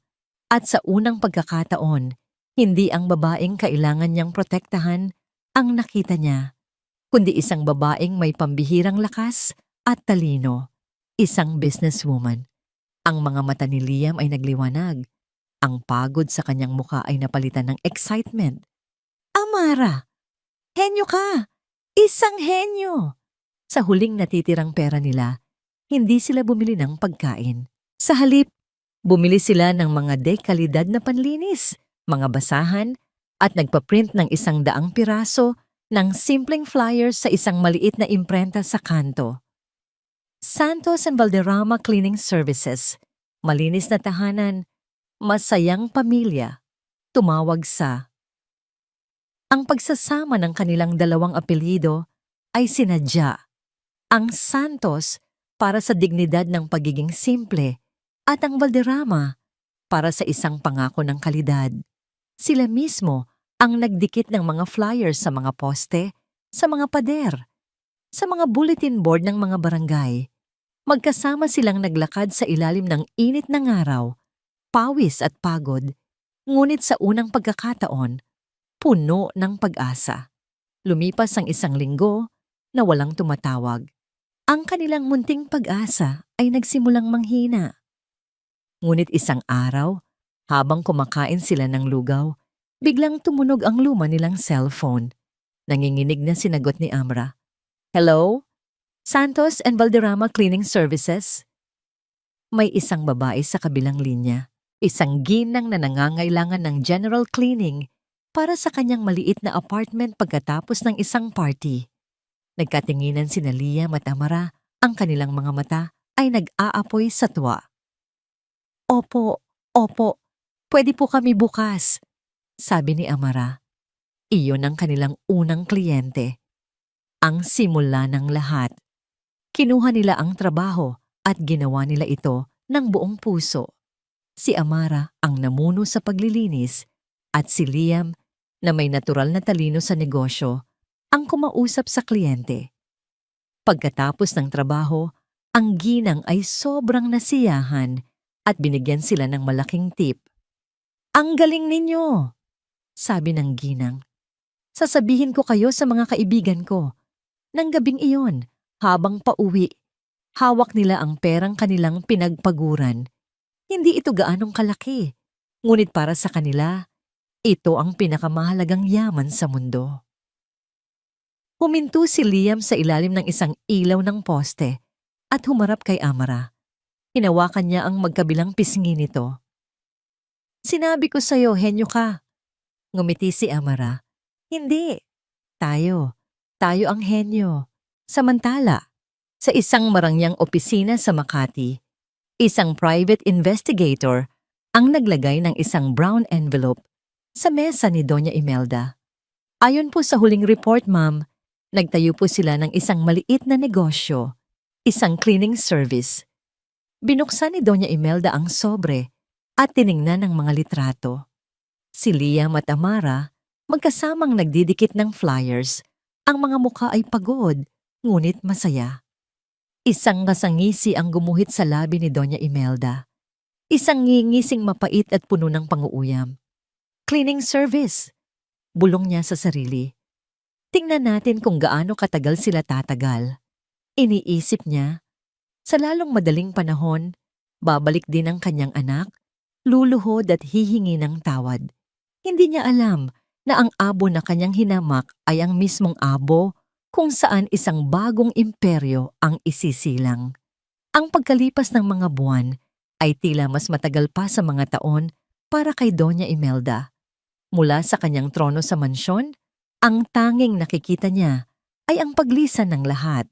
Ang kanyang anak, ang kanyang kapalit ay nawala. Ang kanyang pamangkin, ang tanging may alam sa kanyang mga sikreto, ay nawala rin matapos ang iskandalo. Siguro'y nagtatago na sa ibang bansa. Ang natira sa kanya ay ang pangalan Valderrama, ang kayamanan na hindi niya na halos matamasa, at ang katahimikan. Ang katahimikang ito na dati niyang hinahangad, ngayon ay parang isang malaking kawalan na bumabalot sa kanya. Wala ng mga hapunan na puno ng mga bisita at tsismis. Wala ng mga tawag sa telepono na puno ng kahilingan. Wala ng kahit anong nakapagpapasigla sa kanyang araw. Ang natira ay ang mga pader ng mansyon na tila nakikipag-usap sa kanya tungkol sa kanyang mga kasalanan. Isang gabi, habang nakaupo siya sa kanyang silid, naramdaman niya ang pagkahilo. Napahawak siya sa dibdib. Isang matalim na sakit ang kumalat doon. Nahirapan siyang huminga. Nang mahawakan niya ang kanyang cellphone, ang tanging pangalan na pumasok sa kanyang isipan ay si Liam. Ngunit alam niyang malayo na ito. Sa huling lakas niya, na-type niya ang numero ng ambulansya. Pagkagising niya, nasa isang puting kwarto siya na naamoy droga. Ang doktor ay nagsabi ng mga salitang mahirap maintindihan, atake sa puso. Kinakailangan ng operasyon. Sa mga araw na nanatili siya sa ospital, walang dumalaw, walang tumawag. Ang telepono niya ay nanatiling tahimik. Dito, sa gitna ng sakit at kawalan ng pag-asa, nagsimula siyang makakita ng mga bagay na pilit niyang itinatago. Ang mukha ng kanyang ina. Ang mga salita nito, huwag mong hahayaang matulad ka sa akin. Maging matatag ka, maging matalino, at higit sa lahat, huwag na huwag kang titingin sa likod. Ngunit ngayon, tila wala na siyang ibang magawa, kundi ang tumingin sa likod. Nakita niya ang batang si Imelda, ang gutom at uhaw sa pagmamahal. Nakita niya ang kabataan na napilitang gawin ang mga bagay na hindi niya gusto para lamang mabuhay. At nakita niya ang sarili niya, ang matandang Imelda, na sa pagtatakwil niya sa kanyang nakaraan, ay nagbabaon din sa kanyang puso. Naalala niya ang mga pang-aapi niya kay Amara, ang pagpaparatang sa kanya ng pagnanakaw, ang pagpapakulong dito. Isang biglaang alaala ang sumagi sa kanyang isip. Ang pagbisita ni Eliza sa kanya pagkatapos ng insidente, ang mga salita nito. Ginawa ko lang ang inutos sa akin ni Tita Imelda. Totoo ba yon? O isa lang itong desperadong pagtatanggol ni Eliza para isalba ang sarili? Nakuha niya ang kanyang cellphone at tinawagan ng isa sa kanyang mga dating abogado. Isang taong may kakayahang gumawa ng mga bagay sa likod ng kurtina.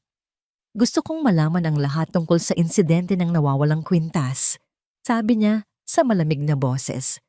Ang buong katotohanan tungkol kay Eliza. Lahat. Pagkaraan ng 2 araw, habang nagpapagaling pa siya sa kanyang silid sa mansyon, na tila mas malaki at mas malamig kaysa dati, isang sobre ang dumating. Naglalaman ito ng mga dokumento at mga larawan. Ang mga ito ay patunay. Si Eliza nga ang kumuha ng kwintas. Hindi ito itinanim sa kwarto ni Amara. Si Eliza ang nag-utos sa isa sa mga bagong tauhan na itanim iyon. Isang tauhan na binayaran niya ng malaki. At ang pagkasira ng security footage, iniutos din ni Eliza na sirain ito para walang ebidensya. Doon, sa gitna ng mga pahina ng katotohanan, nakita niya ang mga mensahe ni Eliza sa kanya. Mga mensahe na nagsasaad ng plano, ng pagnanais na mapalayo si Amara, ng paggamit sa pangalan ni Doña Imelda para makuha ang tiwala ng mga tauhan. Hindi niya naaalala ang mga mensaheng ito. O baka naman hindi niya binasa ng maigi. O baka naman sa galit niya noon, hindi niya nainisip ang mga detalye. Pero ang mga mensaheng iyon ay nagpapakita na si Eliza ang nagplano. Si Eliza ang nagsagawa.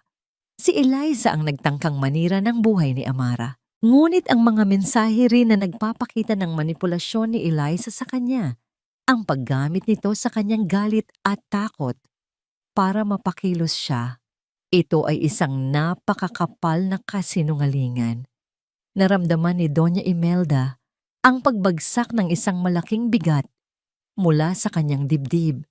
Ang pagkakasala sa kanyang sarili ay bumigat. Ngunit ang kaalaman na hindi niya direktang inutos ang pagtatanim ng kwintas ay nagbigay ng kaunting ginhawa.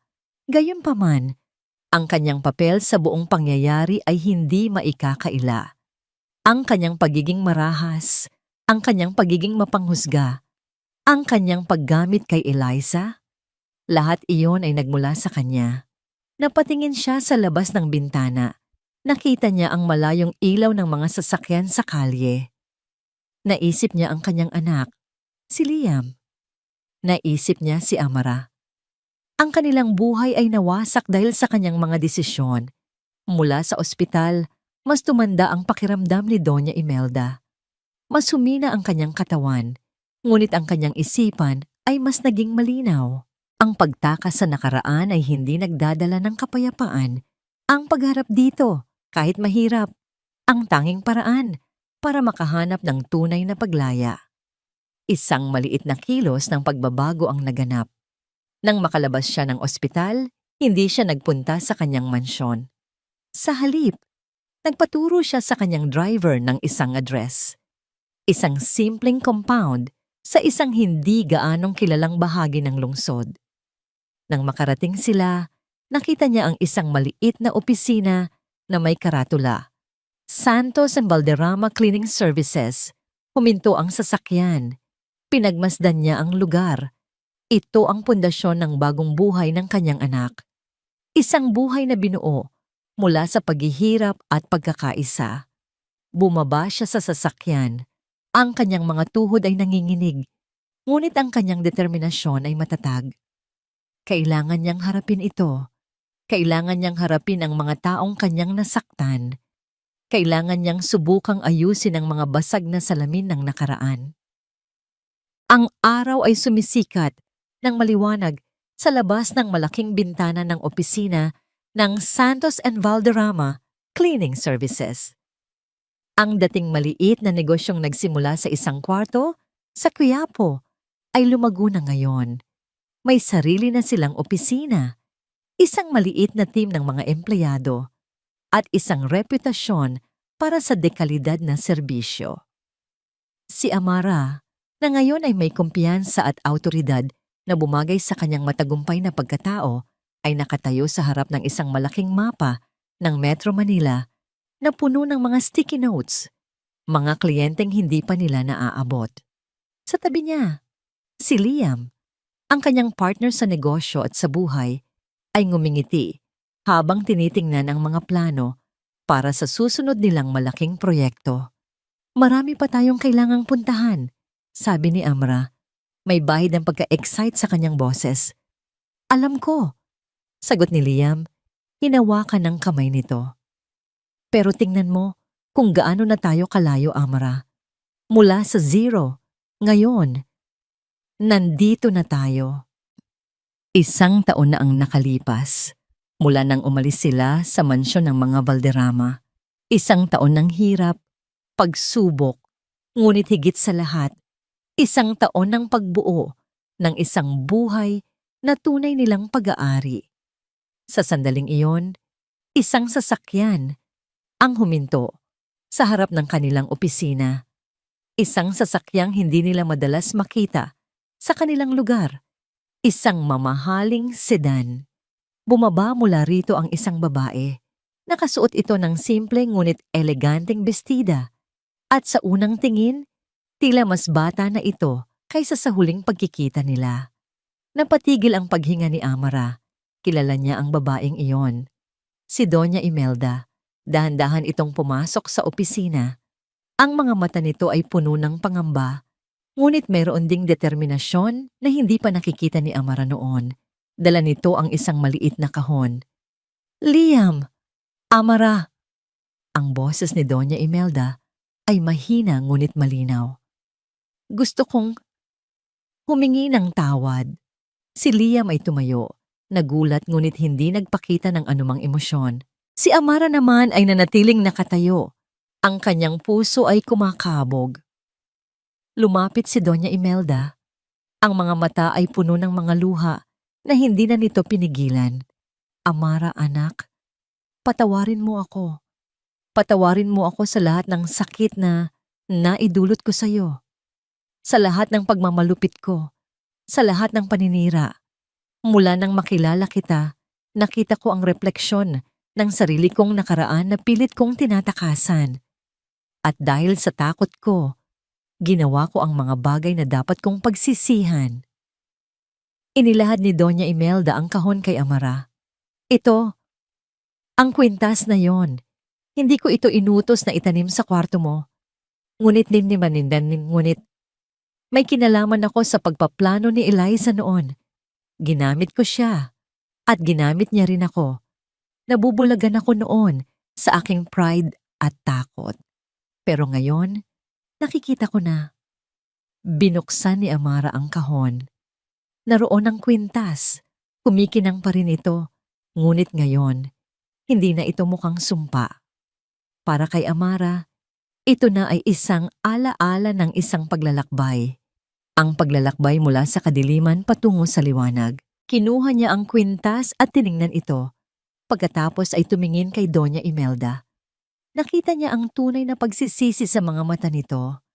Nakita niya ang isang babaeng napagod na sa kanyang mga kasalanan. Hindi naging madali ang lahat ng ito. Sabi ni Amara, ang boses ay puno ng pagpapatawad. Pero natuto ako. Natuto akong tumayo sa sarili kong mga paa. At natuto akong magmahal ng hindi sumusukat. Ngumiti si Amara. Tinanggap ko ang kwintas na yon bilang simbolo ng aking paglalakbay. At ngayon, tinatanggap ko ang iyong paghingi ng tawad. Nagulat si Doña Imelda at pagkatapos ay napaluhan ng malakas. Lumapit siya kay Amara at niyakap ito, hindi bilang isang amo sa katulong, kundi bilang isang ina sa isang anak na babae. Si Liam, na nakatayo lamang sa tabi, ay napangiti. Ang kanyang ina, ang babaeng minsan niyang kinamuhian, ay nagpapakita ng pagbabago. At ang babaeng minahal niya, ang babaeng pinaniwalaan niya, ay nagpakita ng kabutihang loob na higit pa sa inaakala niya. Ilang taon ang lumipas, ang Santos and Valderrama Cleaning Services ay isa ng malaking kumpanya, kilala sa buong bansa. Si Liam at Amara, bilang mag-asawa at business partners, ay naging inspirasyon sa marami. Naitayo nila ang kanilang sariling empire mula sa wala, gamit ang kanilang sipag, talino, at pagmamahal.